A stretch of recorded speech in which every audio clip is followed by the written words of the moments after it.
that if you live in some part of Washington, D.C., you have a health issue. And if you live on other parts of the city, guess what? You have a criminal justice issue, right? But it's the same disease, and we know it. And only when we stand up and talk about it will that change. If you're wondering why you don't hear this microphone, it's because I'm on CNN, see? So. But anyway, thank you for coming out. The first thing I'd like to do is to recognize our awesome board who's been steady and loyal on this for so long. And the vice president is Donna Potts over here. Will you raise your hand? And Anna Mabel Jones is the secretary. And I hadn't seen Anna here. She's with Oxford House and travels the country a lot. Bobby Coffey is our treasurer. Yeah.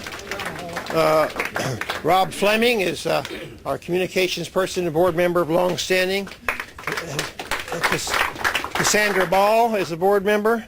Where's Dwayne Barnes? I don't know, Dwayne is here. There he is. And he pioneers our work in the D.C. jail. Now, Dwayne has been taking meetings to D.C.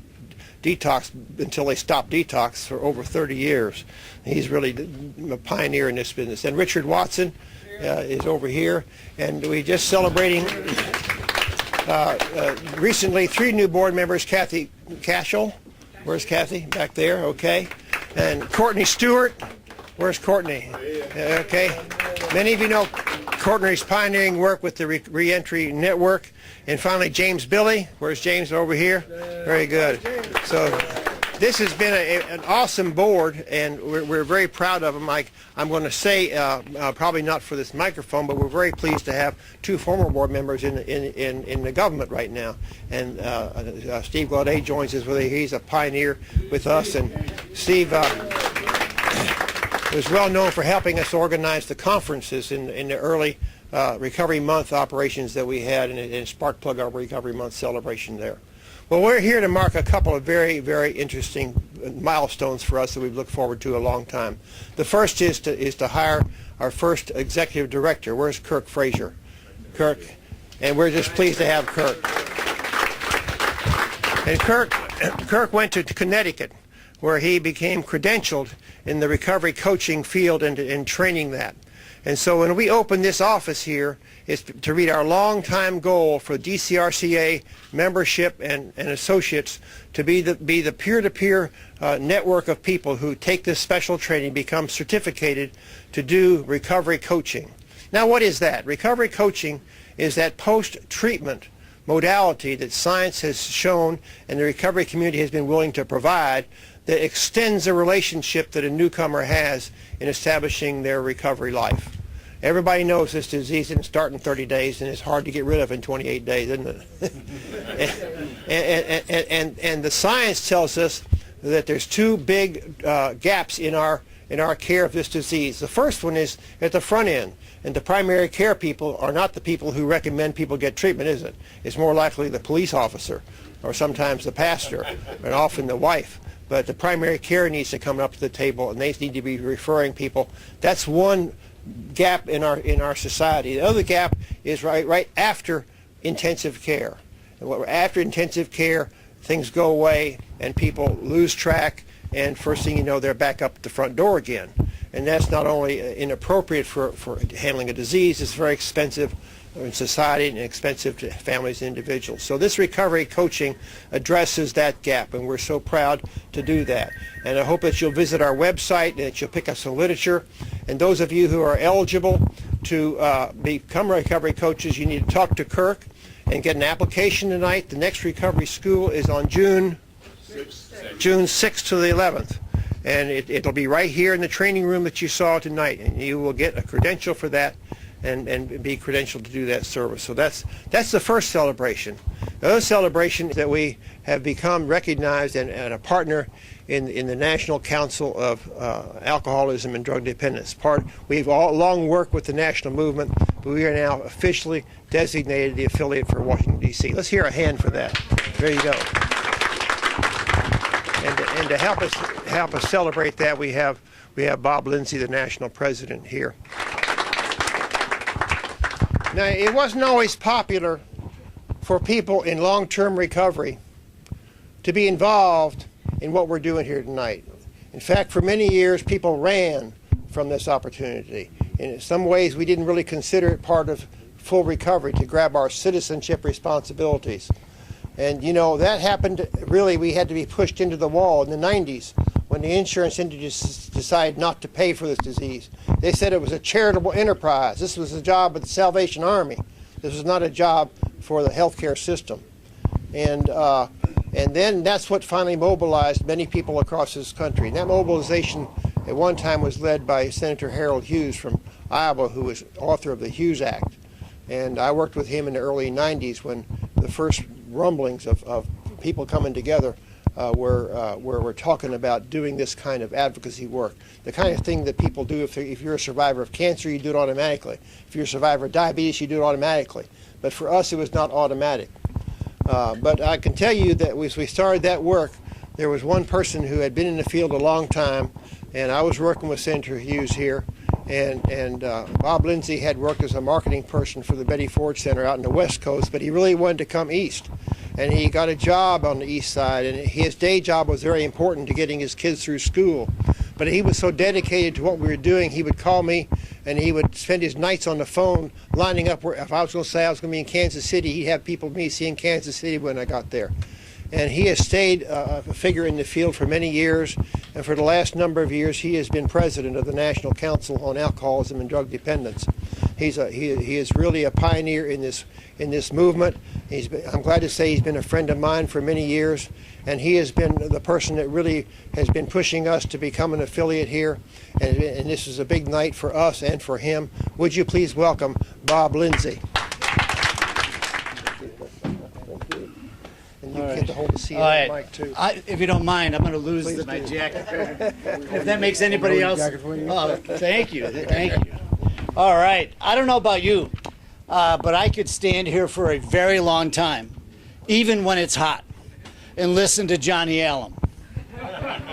And I say that in all seriousness. And I know that I've had an opportunity tonight to meet a lot of people, and it's rare that I've had an opportunity to talk to any of you that haven't shared a Johnny Allen story with me. You really have, Johnny, done amazing work over the years, especially here in the DC community. And for you to see tonight happen has got to be really good for your heart. Well done.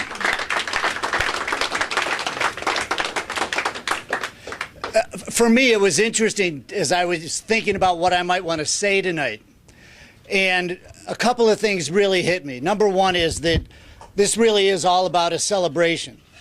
And it reminded me of two different things. Last Friday, I was in the Finger Lakes here in New York, up in Geneva, helping our Finger Lakes NCADD affiliate celebrate their 25th anniversary. Their 25th anniversary. And joining me was Steve Ford, son of President Ford and Betty Ford. And what was incredible to me was that I spoke at their first anniversary. And the opportunity to then rejoin them again to celebrate 25 years was pretty amazing. And quite frankly, the reason I tell that story is that I look forward to coming back here again 25 years from now and talking about that. Right? All right. The second thing is it really reminded me of my own roots in this field. And for me, when I was going into my junior year of college, I come from a family of 7 kids. My oldest brother drowned off the coast of North Carolina. And it forced me at a very young age to say, who are you? What are you doing here? And is the world going to be any different because you were here? Quite frankly, I didn't have any good answers. But as I finished my bachelor's in psych and master's in counseling, fortunately for me, there were some very nice people who came up to me and said, Lindsey, you're a nice guy. All that academic stuff, that's great. Come with us to some meetings. And they took me to a lot of open AA and Al-Anon meetings, and I got to tell you, it absolutely changed my life and has absolutely connected me to this field forever, because I can't imagine doing anything different, because it is an absolute privilege to be a part of helping people's lives get put back on track. It's an amazing experience. So along that way, I had the opportunity right out of grad school to be the director of a local council affiliated with NCADD, and anybody who knows New York geography, in a county called Allegheny County. Out in the middle of absolute nowhere, 50,000 people, 1,200 square miles. And when I took the job, everybody I knew said, Lindsey, professional suicide. This county will never do anything about alcoholism and addiction. And I was pretty fearless at that point, so we rented our offices from the hospital. So I go running over and meet the medical director, the director of nursing, hospital administrator. Across the board, they said, great that you're here, but we don't admit those kind of people to this hospital. So, and the reason I tell you this story is that for all of us, in your connection to DCRCA, we all have history. But history starts when we come in. So if you're here tonight for the first time, this is the beginning of your experience. You know, if you're people like Bobby, if you're people like others that have been involved in this process, and Johnny and all the others, you know, they've got another piece of history here. But don't doubt for a second that what you're doing really is creating an amazing history, because you're going to be telling stories about tonight for a very long time to come. So that as you look at that perspective that you bring, one of the things that I encourage every one of you to do is to think about what is it that you can do personally to make a difference in what this organization's doing. You know, and people talk about Johnny's stories and Bobby's work and everybody else. You know, they're amazing people. You know, but what they do or what they've done is no more important than what you do, and you're here for the first time tonight. Because I know that for some people, the first time here tonight is going to change your relationship to this organization. That you, in terms of your involvement, your time, your effort, and your energy and commitment, are going to change this organization.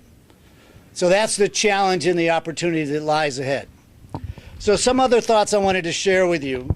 And the one is that as the president and CEO of the National Council on Alcoholism and Drug Dependence, known in the world of acronyms as NCADD, we are thrilled to have DCRCA as our newest affiliate. And we are absolutely looking forward to many years together. But thank you. As a little bit of background about the organization, the National Council was founded in 1944 by a woman by the name of Marty Mann. And Marty was the first woman to get sober in AA. And think about 1944, and think about women in 1944, and think about alcoholism in 1944. She was an extraordinary woman. And her legacy lives on in our national network of over 100 affiliates around the country that are on the ground doing the kind of work you're doing here, changing lives and changing the community. And I have to tell you that last year alone, 713,000 people called NCADD and our affiliates looking for help for themselves or a family member. So literally over the years, millions of people have started their recovery through the National Council on Alcoholism and Drug Dependence in our network of affiliates. The other day I was at a meeting in New York City, and I introduced myself and said I was from NCADD, and a woman across the room blurted out, "I love NCADD." And I'm like, what? So I said, we'll talk later. But the story was, she said, when I was 14 years old, my family was falling apart. My mom was convinced that my dad was having a nervous breakdown, and it was destroying our family. She said, but I read an article in the newspaper to Dear Abby. And in the article, Dear Abby talked about alcoholism and said that if you are concerned for yourself or for a family member, contact the National Council on Alcoholism and Drug Dependence. And she said, that's exactly what I did. They sent me some information. They connected me to my local affiliate. And she said that was the beginning of our family's recovery from alcoholism. And she said, my dad is now 75 years old. He has been sober since I was 15 years old. And she said, and I have a brother who's been in recovery for 25 years. She says, I have been in recovery myself for 20 years. I mean, literally, that one article changed this entire family's history. And again, fortunately for us at the National Council, we were there to be able to help provide that assistance and that direct connection, in this case, to people like you in this community. But one of the things I wanted to do is to make sure that you understand that our work is dependent on what you do day in and day out here. That our capacity to be effective nationally is directly tied to your success locally. And I have to tell you that from my perspective nationally, we are totally dependent on having a board of directors that is committed to the mission of the organization and our work. And I want to take 2 seconds to acknowledge Judge Burnett, who is one of our newest board members, and somebody who has been fighting this battle for a very long time, very, very effectively, not only here in D.C., but literally across the country. Thank you, Judge Burnett. The other one I want to just mention very quickly is that we all know that we are facing some very challenging times in terms of what's going on economically for us personally and individually, now what's beginning to happen in terms of government and its impact in terms of the financial world, and for a lot of us, that has direct impact one way or the other. But the one thing I want you to remember, that this field has always been built on passion, on dedication, commitment, creativity, and people who absolutely refused to take no for an answer. And that's the only reason that we're standing here today, because of the core leadership in this organization has never been willing to settle and listen to no. And as we face those tough times, I want to remind all of you to don't ever doubt the importance and value of what you do here. Because there are literally hundreds of thousands of individuals and families out there right now who are desperate for the information and help and support that you can provide to them. Don't let them down.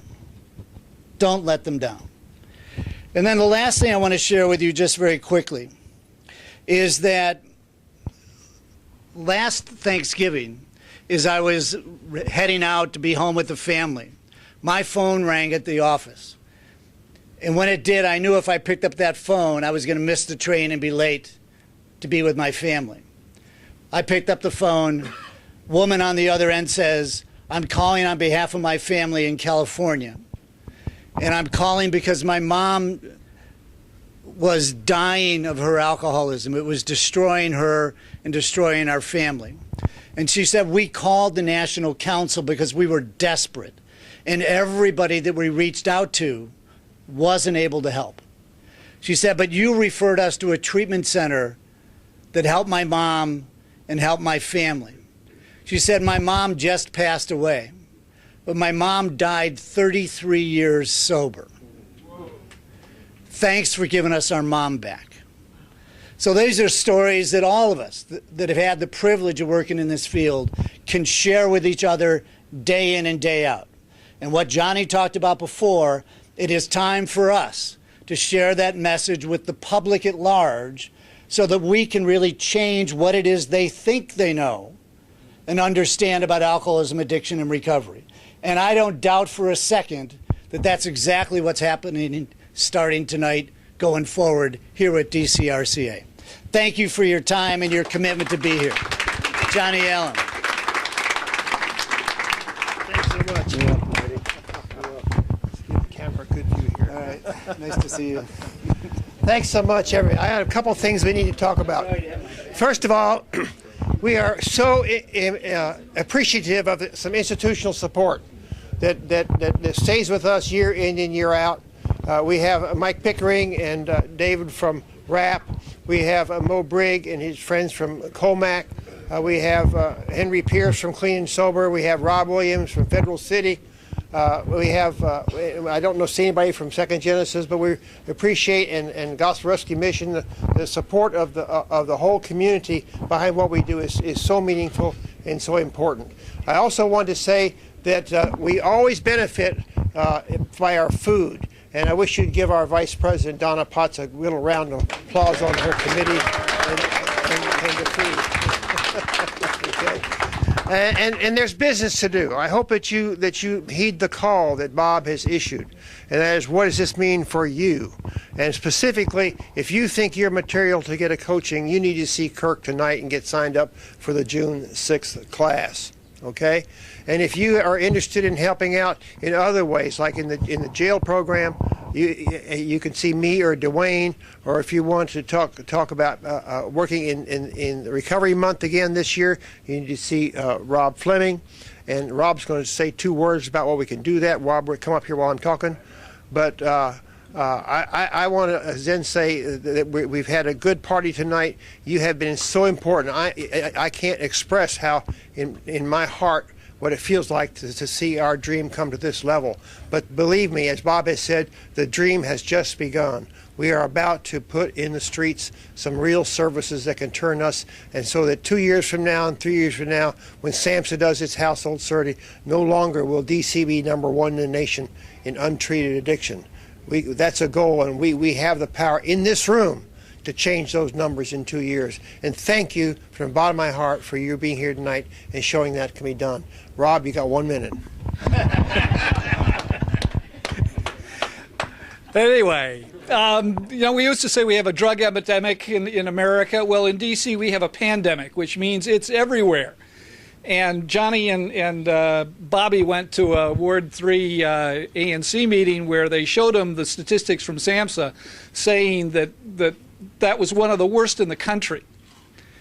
And the trouble is, nobody knows.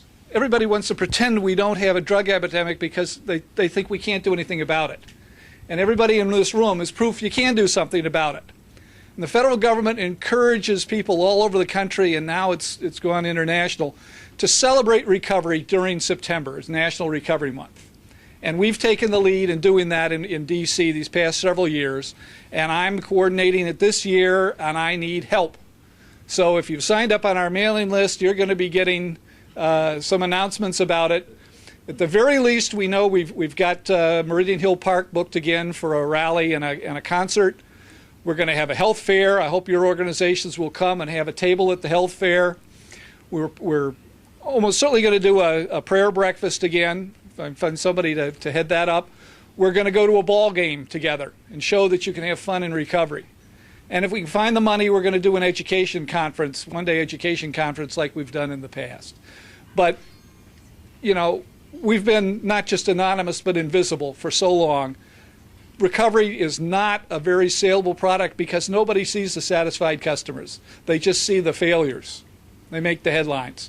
Recovery doesn't. So Recovery Month is a chance to get out there, celebrate recovery. It celebrates one of the cornerstones of our program. We've got to show that it works and come out of the basements. Thank you. So when Rob starts holding that pad up, come up and give me your name and your phone number. One more thing, Fred Frost and his fine friends have been furnishing music tonight, and he's been our friend for a long time, and we appreciate you, Fred, and the music that you bring. Okay, and I didn't take a drink today. Thank you. Keep coming back.